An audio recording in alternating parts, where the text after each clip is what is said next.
ఓం నమో వెంకటేశాయ. నా పేరు ప్రసన్న. ఇదైతే వైకుంఠ ఏకాదశి రోజు ఇంట్లో పూజ చేసుకోవడానికి ముగ్గు అలా వేసుకున్నాను అనమాట. నాకొచ్చిన 4, 5 ముగ్గుల్లో ఇదొక ముగ్గు అనమాట.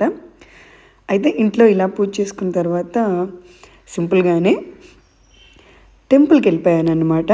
అయితే వైకుంఠ ద్వారానికి నేను తిరుపతికి వెళ్ళలేకపోయాను కాబట్టి ఇక్కడ మా ఊర్లో కూడా రామాలయంలో మంచిగా ఉత్తర ద్వారం కల్పించి భక్తులకి ఇంత అవకాశాన్ని ఇచ్చినందుకు నాకు వాడుకోకుండా ఎలా ఉంటాం చెప్పండి. ఇంత మంచి అవకాశం ఉన్నప్పుడు.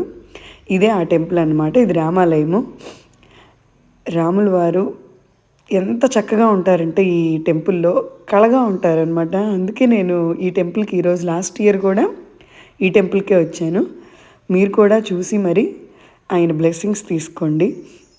అయితే తిరుపతి వెళ్ళాలి అని అనుకుంటున్నాను కదా, అది ఎంతవరకు అవుతుంది అని అనేది చూద్దాము. ఇలా నేను మా అక్క వెళ్ళొచ్చి అలా సింపుల్గా కూర్చున్నాం అనమాట కొద్దిసేపు టెంపుల్లో. దీని తర్వాత అయితే మళ్ళీ నేను స్కూల్కి రెడీ అయ్యి స్కూల్కి వెళ్ళిపోయాను. నేనైతే వైకుంఠ ఏకాదశిని ఇలా జరుపుకున్నాను అనమాట.